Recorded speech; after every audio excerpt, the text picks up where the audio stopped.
much, everybody. Thank you. Thank you very much.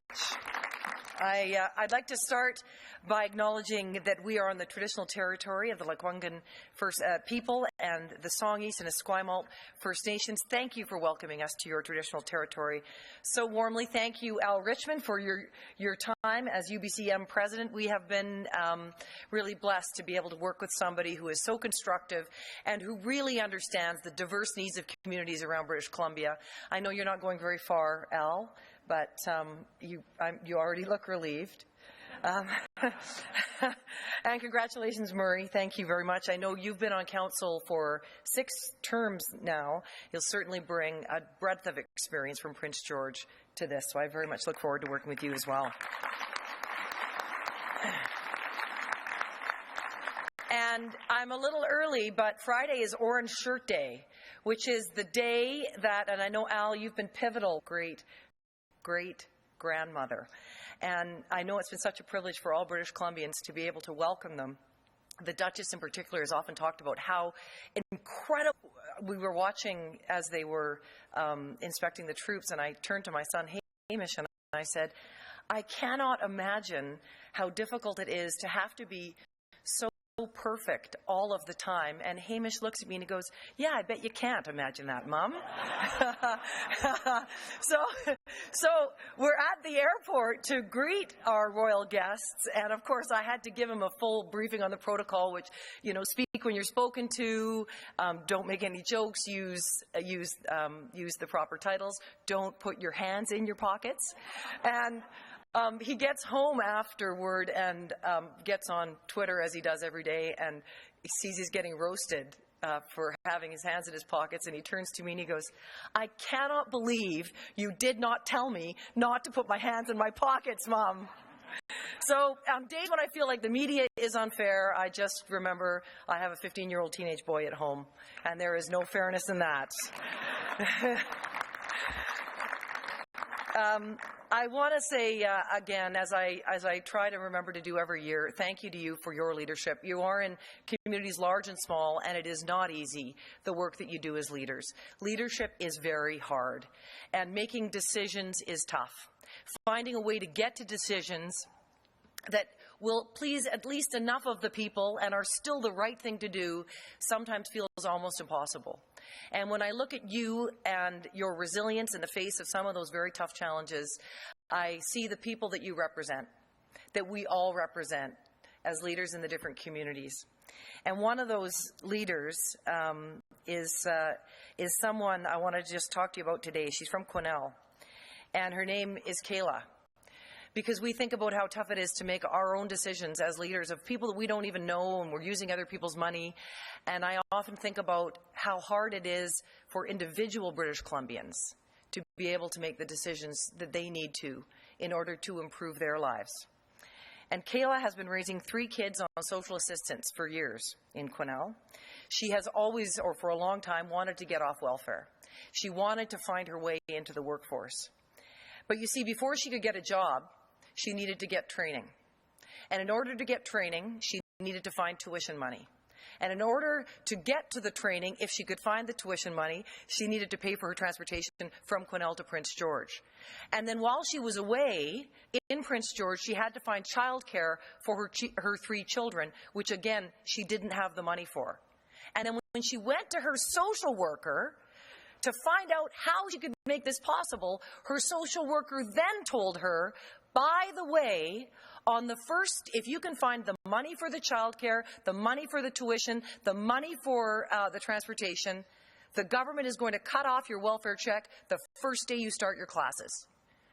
Is it any wonder that single parents like Kayla don't find their way off social assistance as often as we'd like them to? Because government has been doing this to people on social assistance for decades. And so we've changed it. And so for Kayla, starting last year, who found her way into the single initiative, we now pay for her tuition, we pay for her transportation to Prince George, we pay for her child care for her 3 kids, and we make sure that her welfare check keeps coming until that training is done. And Kayla has now found her way off the welfare treadmill and into a full-time job. She graduated last Friday. She's already started full-time work, and she is beginning to live that dream of setting a different example for her kids that she has had for so long.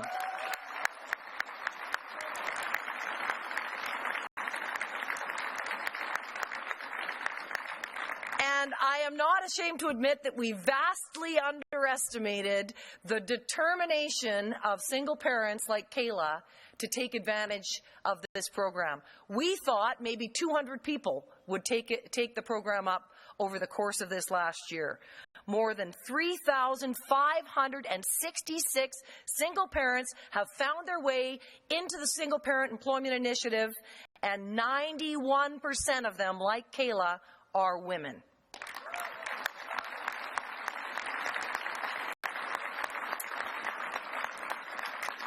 And I wanted to share that story with you today because I think it does illustrate something fundamental. All of us dream about doing something better. All of us dream about how we might get there. And all of us are usually willing to make some sacrifice to make that happen. But so many of us need just a little bit of help to make sure that we can get there. And in Kayla's case, it was a relatively small investment that government has made in her and her life. But with that relatively small investment, government has freed her up to make the decisions, to do the hard work that's required for her to change her life and for her to change her children's life. We cleared away some of those obstacles, but she did it.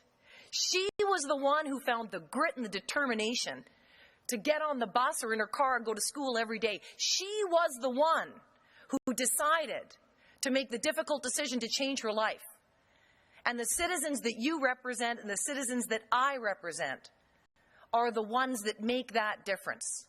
They are the ones who, with their individual decisions, are the ones who change our province and who change the lives of future citizens forever.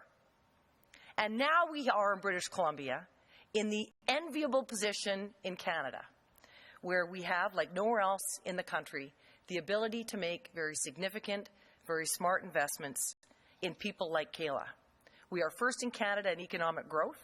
We are first in Canada in creating jobs. We have the lowest unemployment rate compared to the rest of the country since the 1970s, and we have the lowest taxes for middle-class families.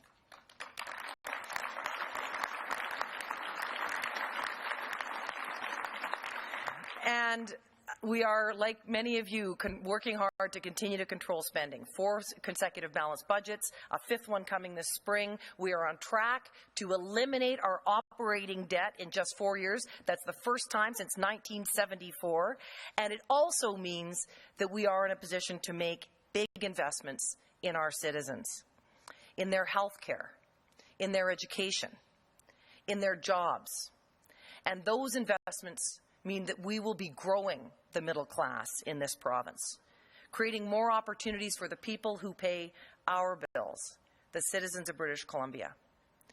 And many people ask me, well, some do, how did you end up with such a big surplus? And the answer is not what many people might think. The reason our surplus has been so large is because the number one area of revenue for government has been a growth in income taxes. And I want to be clear about that. It's not people paying more taxes, it's more people paying the same taxes. And it's meant that we've had more revenues come into government because our economy's been growing, and it's meant that we are going to be able to do more to look after the people of our province. Like, for example, on housing. The downside of a growing economy is that life can get much more expensive. And that's certainly true in urban centres across the province especially. So we are pushing back on the forces that are distorting the market, helping people on low and moderate incomes, families, seniors, people who are disabled, students.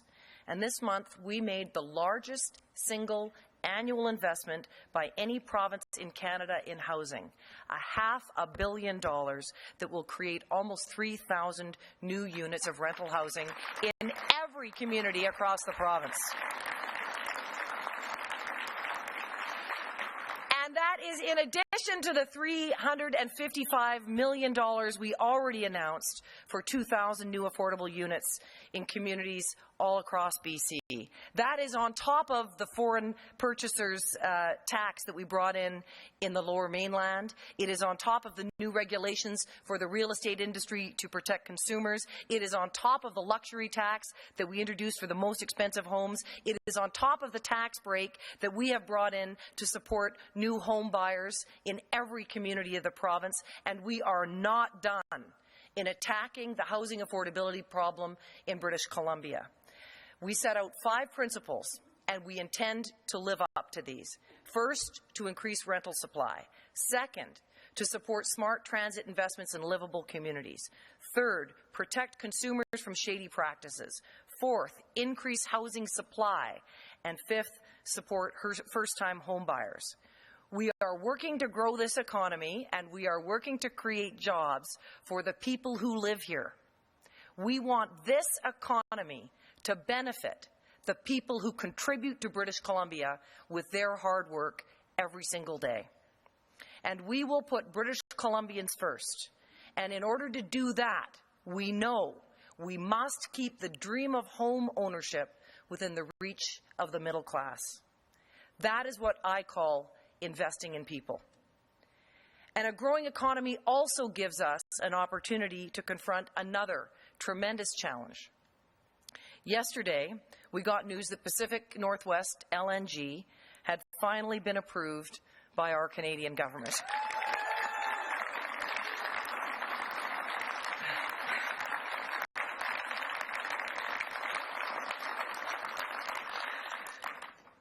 That was a challenge, but that's not the challenge that I'm talking about. The challenge I'm talking about is climate change. And the reason it's connected to Pacific Northwest LNG is this. Because the federal government approved it because they recognize how important it is that we create jobs in this country. That $1 trillion in economic growth over 30 years is going to make a tremendous difference for all Canadians, no matter where they live. But it is also important, while we create those high-paying, stable family-supporting jobs, that we do it the right way. That we do it in a way that is going to help us all globally protect our climate, our globe, and fight climate change. So, like our government, our federal partners agree that our LNG must be the cleanest in the world.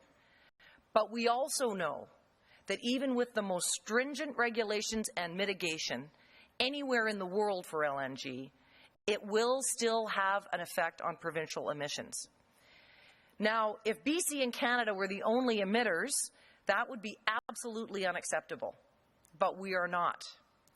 And if we don't help the biggest emitters, especially in India and China and places across the Pacific Ocean from us, if we don't help them reduce their emissions as well, nothing we do here will matter in the long term.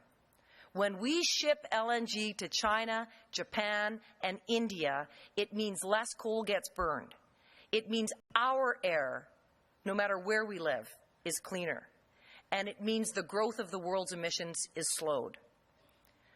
I'd like to say thank you to the 96% of you who represent local governments that have signed on to the BC Climate Action Charter. That is an important step in what we need to do together. And now we are working with Ottawa on a national plan to fight climate change. But there are 2 things, I promise you, that will not change. The first is this. We will not tax the people of our province out of their jobs. The second is we will return every single penny from a climate tax, from the carbon tax that we have now. We will return it all to British Columbians in the form of lower taxes, because we need to ensure that British Columbia remains affordable for everyone.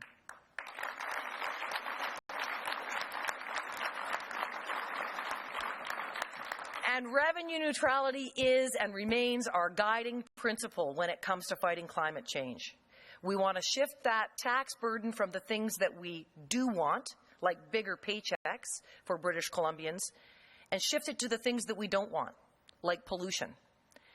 And that is why tomorrow the United Nations will be honoring BC as a world leader in fighting climate change.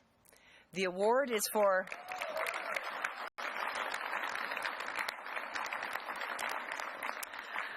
The award is for BC's revenue-neutral carbon tax.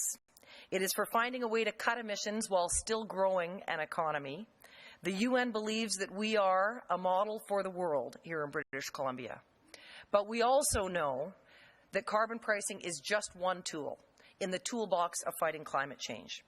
We also need methane reduction, which we are moving on. Electrification of the upstream in the gas patch, which we are moving on. Expanding our CEV program. An ambitious reforestation plan. Encouraging net zero buildings.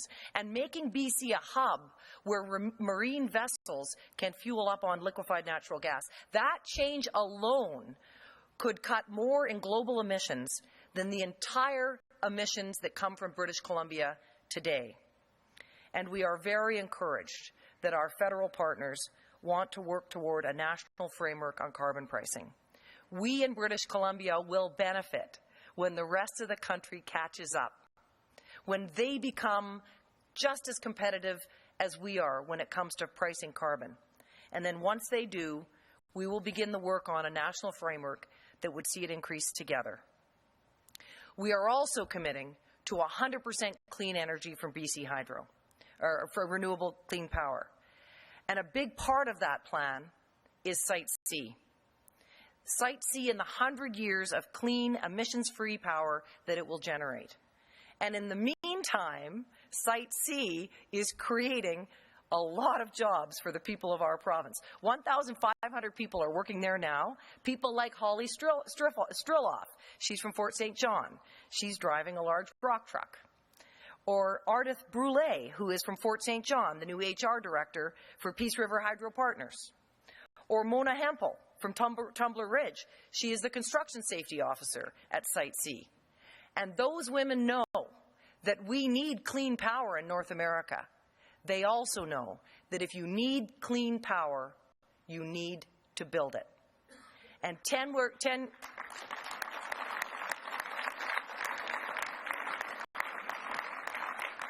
we spent 10 years consulting and doing studies and reviews before we got to the hard decision about whether or not we were going to move ahead with Site C.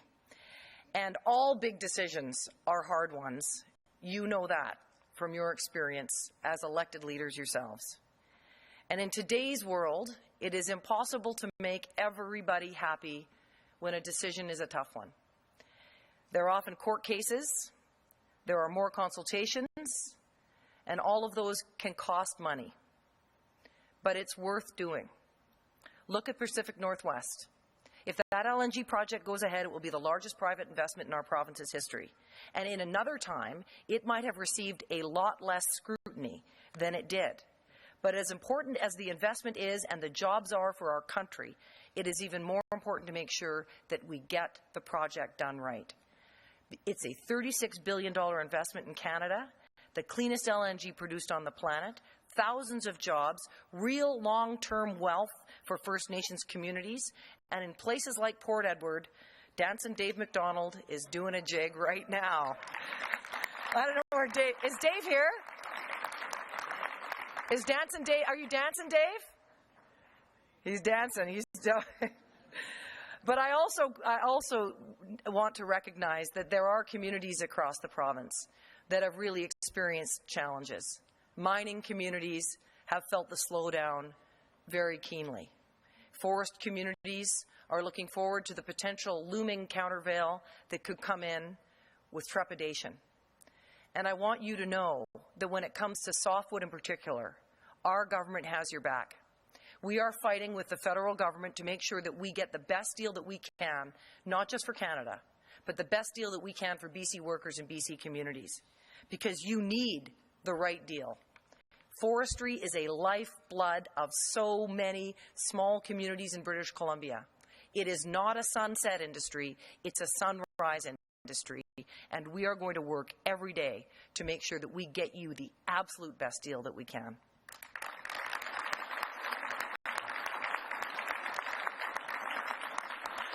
But despite the challenges, I'm still an optimist. And over the last 5 years, we have created, since we introduced the BC Jobs Plan, 176,000 jobs. We are the strongest economy in Canada, and that is without LNG haven't even gotten started yet. In tourism, we are setting records. We've had over 3 million visitors already this year. BC's tech sector is taking off. Vancouver has become a global hub. Kelowna produces over $1 billion in revenue and growing. Nanaimo is growing. And here in Victoria, it is the largest private sector employer at a $4 billion net revenue business already. That is an amazing story for British Columbia. There are 4 tech startups valued over $1 billion in Canada. 3 of them are in BC.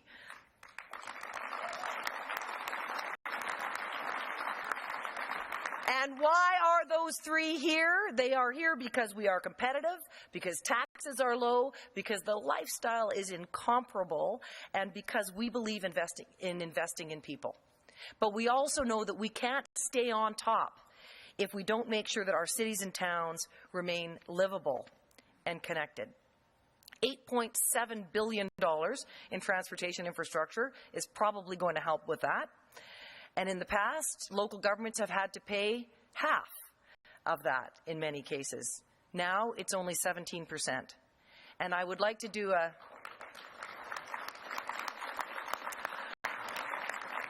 I'd like to take a moment to especially thank and point out the Metro Van Mayor's Council.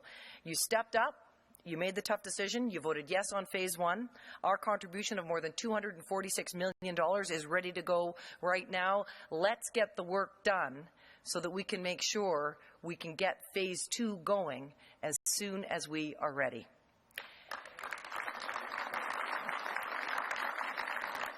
And by the way, if you're outside the Lower Mainland, there is $160 million in other transit improvements all across the province, and we are not done.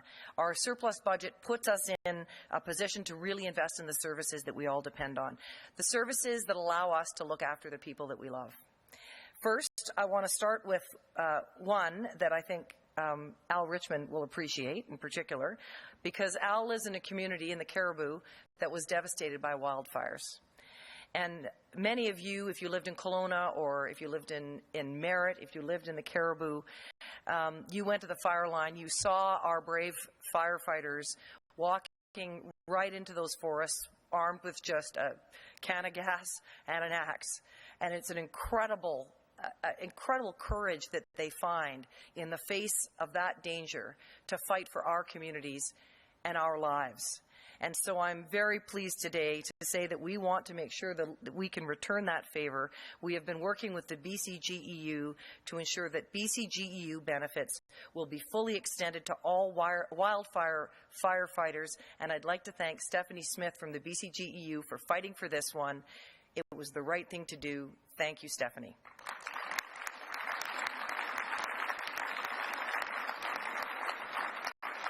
And second, I want to touch on 2 programs that we're investing in that will help municipalities manage both growth and costs. Last year, I promised rural mayors that we would help make sure that the revenues that come out of your communities go back to them more fairly, and we are keeping that promise. You've seen the first round of projects worth more than $8 million. That's been approved, and you'll be hearing more details of that in the days ahead. The second round of this year's rural dividend funding, this time with $15 million, opens on October 3rd. And we've also approved a number of projects under the Small Communities Fund. I'm not going to tell you what they are yet. Peter Fassbender has told me I need to save that for him to talk to you about when he talks to you on Friday. Third, I should say, whether you are in Vancouver or in Valemount or in Kamloops or in Kaslo, nothing is more important in your community and for your citizens than clean water. So we are ready to move on clean water. We are moving on the Clean Water and Wastewater Fund right now with a provincial contribution of almost $149 million.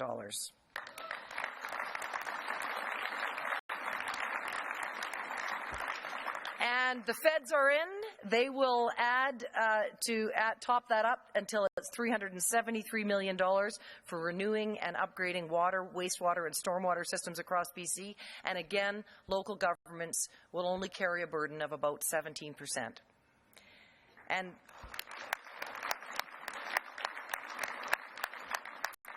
And last, I want to share one final thing. I think something that has touched all of us in every single community around our province, and that is the epidemic of drug overdoses that we've seen, not just here, but all over North America. Fentanyl has become a real plague. And I think all of us see people and know people for whom it has had absolutely devastating consequences. Families that are so irreparably harmed. And then for those of us who haven't had a direct experience of it, the knowledge and the fear that any of our children, our grandchildren, our nieces, our nephews, our brothers or sisters could somehow, through recreational drug use, ingest fentanyl and wind up dead. We were the first in the country to declare this a public health emergency. We were the first to assemble a joint task force. We were the first to deschedule the life-saving antidote naloxone. And today we are the first to establish a dedicated centre on substance use. This will include a $10 million investment, $5 million for the inaugural BC Centre on Substance Use, the very first of its kind in Canada. And I want to thank the man who spearheaded this initiative, Dr. Evan Wood. He has been a leader, a fighter, and a visionary on behalf of people who need help.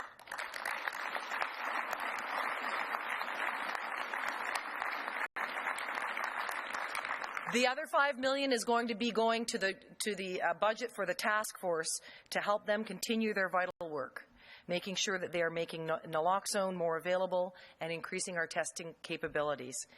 They are going to continue with us to work with Ottawa to crack down on fentanyl entering our borders. But we all should acknowledge, we all must acknowledge, that every single one of these deaths is not just tragic. It is absolutely preventable, and we must stem this epidemic on our streets. We must protect our children.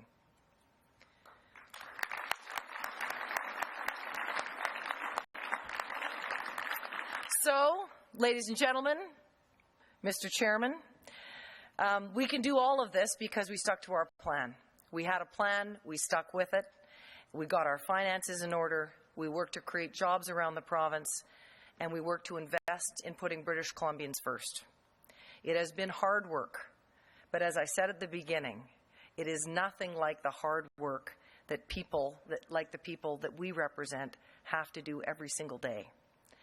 And ask Kayla about that. Ask her about hard work, because she knows what pure grit and determination looks like. And there is nothing that can replace that determination. Nothing more important when you want to get things done. So let's stay the course. Let's make sure we keep getting to yes. Let's create jobs for our citizens in urban and rural communities. Let's invest in them so that they can change their own lives. Because you know what Kayla says about getting a job. The best thing about it is not getting the paycheck. The best thing about it is the way her kids look at her now. They see her go to work every day. They see how hard it has been for her to get there. They see how determined she was. And they are filled with pride that she is their mother. She can go to bring your parents to work, to bring your parents to school day to talk about her job because she has one. And when she sees the pride that her children have in their eyes, her heart fills. That is the role that government can play in helping people live a better life. That is what putting British Columbians first means to me. And that is, I know, what putting British Columbians first means to all of you. Thank you very much.